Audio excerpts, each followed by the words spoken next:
Hello everyone, welcome to Miss Doc T. This is Dr. Farheen, General Medicine resident, and today let's discuss the second part of tachycardias, that is wide complex tachycardia ECGs. And by the end of this video, you'll easily be able to interpret the ECGs of ventricular bigeminy, trigeminy, ventricular tachycardia, ventricular flutter, and ventricular fibrillation. So without any delay, let's get into the topic.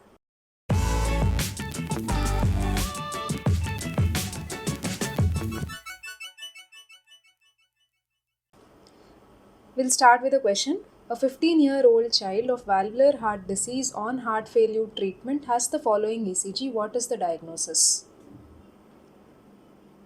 A 60-year-old male was brought to the emergency department with palpitations and breathlessness. His blood pressure became unrecordable. ECG showed the following. What is the first step in the management of this patient? Now, before proceeding further, please make sure that you have watched the video on tachycardias part 1. So, wide complex tachycardia means that the origin is from the ventricles. Now we look at an ECG. So here, clearly there is tachycardia with a heart rate of 150 beats per minute, and you can see broad QRS complexes. So these broad QRS complexes indicate that they are of ventricular origin. And clearly after every normal complex there is a broad QRS complex. That means every second QRS complex is broad. So every second QRS complex is from the ventricles. This is known as ventricular bigeminy. Similarly, we'll look at another ECG.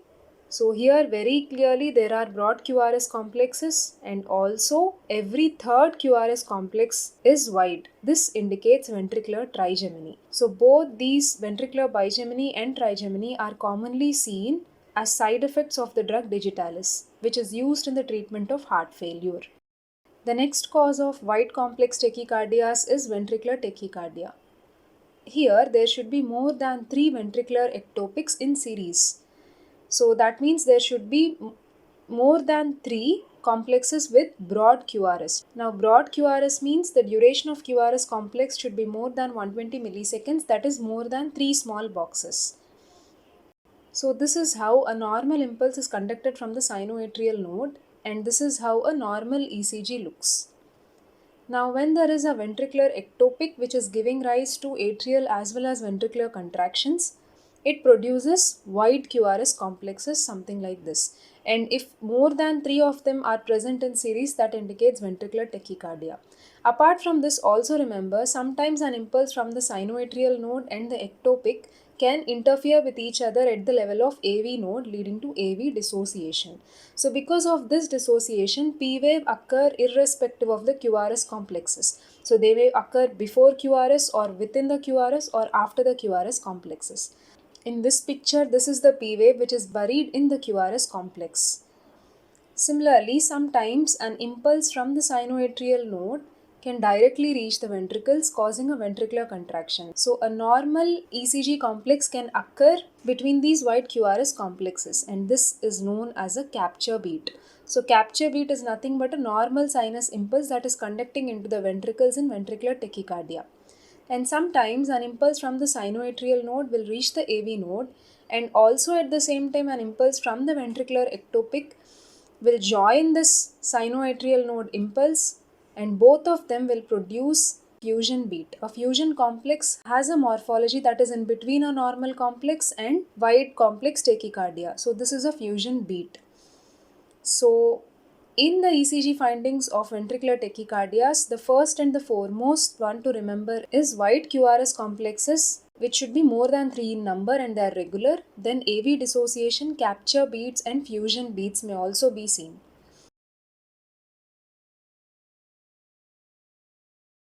Let's look at an ECG. So here these are wide QRS complexes, that means ventricular tachycardia, and these normal complexes in between are the capture beats. And these circle complexes which have morphology between the normal complex and the wide QRS complexes are the fusion beats. So this is ventricular tachycardia, and treatment of ventricular tachycardia is cardioversion. Remember, most of the cases are unstable, and in case the patient is stable, then IV amiodarone is the treatment to be given. Next cause of wide complex tachycardia is ventricular flutter. So here many different ectopic impulses arise from the ventricle, and they occur very rapidly, and along with this there is a grossly abnormal conduction in the ventricle. So because of ventricular origin the complexes are wide, and because of a grossly abnormal conduction pathway there are no proper complex formation on ECG. So no proper P wave, QRS complexes or T waves are seen, and all of them are fused together to form sine waves. So this is how the ECG looks like, and these are the sine waves. So you cannot make out P wave, QRS or T wave in the ECG. So this is the ECG, and here very clearly there is no P, no QRS or no T wave, and these waves are known as the sine waves, which are seen in ventricular flutter. And the treatment is DC shock because these patients are unstable. The fourth cause of wide complex tachycardia is ventricular fibrillation. So here many different impulses arise from the ventricles. They are not strong enough to produce a ventricular contraction. There is a complete asynchronous ventricular depolarization, and there is no ventricular contraction at all. Therefore, the cardiac output is zero and the patient is always unstable. So this is how there are just asynchronous waves on the ECG. And the treatment is DC shock, and this is the ECG of ventricular fibrillation. Now we'll look at a quick review of tachycardias. So tachycardia means heart rate more than 100 beats per minute, and they are divided into narrow complex tachycardias and wide complex tachycardias. Narrow complex tachycardias arise above the level of ventricles and wide complex is at the level of ventricles. Narrow complex tachycardias can be from the sinoatrial node, from the atria or from the AV node. So from the sinoatrial node, a normal impulse arises and a normal conduction pathway occurs, but the only thing is that these complexes have normal morphology but they occur in rapid succession. So let's suppose this is a normal ECG. So the ECG which is shown below indicates sinus tachycardia. Normal complexes in rapid succession. Next, the atrial cause of narrow complex tachycardias are multifocal atrial tachycardia, atrial flutter and atrial fibrillation. In multifocal atrial tachycardia, so different foci from the atria will produce abnormal atrial contraction. So thereby the P wave morphology is abnormal but QRS complexes morphology are normal. So if you can see more than 3 different morphologies of P wave, that indicates multifocal atrial tachycardia, and it is most commonly associated with COPD. Next, in atrial flutter, there is a reentrant phenomenon because of which there is atrial contraction which occurs again and again, producing a sawtooth pattern of P waves. So this is the sawtooth pattern of P wave. Next, in atrial fibrillation, multiple weak impulses are generated from the atria which produce a ragged baseline with irregularly occurring QRS complexes. So these are known as the fibrillary waves. Next, the AV nodal cause of narrow complex tachycardia. What happens is there is contraction of atria and ventricle almost simultaneously, because of which only the QRS and T waves are seen and usually the P waves are buried inside. And also the rate will be very high. This is also known as paroxysmal supraventricular tachycardia. Next, coming to the wide complex tachycardias, the origin is from the ventricles.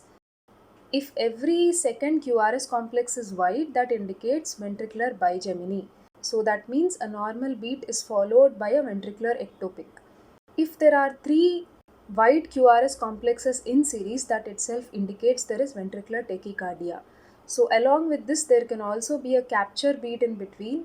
That means a normal sinus rhythm conducting into the ventricles, or a fusion beat, which is a fusion between the normal sinus rhythm as well as the ventricular ectopic together. This indicates ventricular tachycardia. Next, presence of sine waves in the ECG indicates ventricular flutter, and asynchronous waves on ECG indicates ventricular fibrillation. So this is a complete flowchart, and treatment of sinus tachycardia and multifocal atrial tachycardia is just to treat the underlying cause. In atrial flutter and fibrillation, if the patient is unstable, then cardioversion, and if the patient is stable, first do a rate control by giving beta blockers or calcium channel blockers. In paroxysmal supraventricular tachycardia, carotid massage and IV adenosine are the first line of management. In ventricular causes, most of the times the patient is unstable, so DC shock is given. In case the patient is stable, then IV amiodarone is given.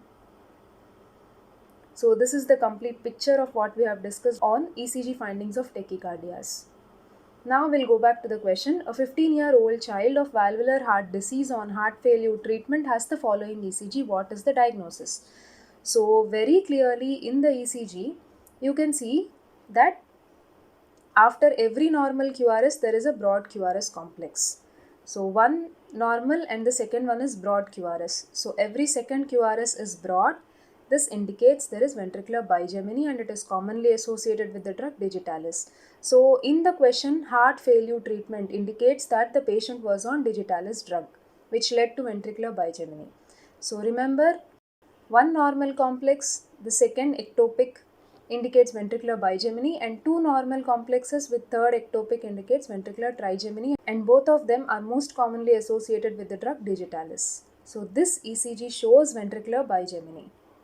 Next, a 60-year-old male was brought to the emergency department with palpitations and breathlessness. His blood pressure became unrecordable. ECG showed the following. What is the first step in the management of the patient? So here very clearly there are wide QRS complexes, that too more than 3 complexes occurring in series indicates ventricular tachycardia. And in the question it is given that the BP became unrecordable, that means the patient is unstable. So whenever the patient is unstable, first line of management is cardioversion. So this is all about the ECG interpretation of tachycardias. Hope you liked it. That's all for today. Thanks for watching. Let's meet again with another series on Quick Look ECG. Till then, just take care, be happy, and stay safe.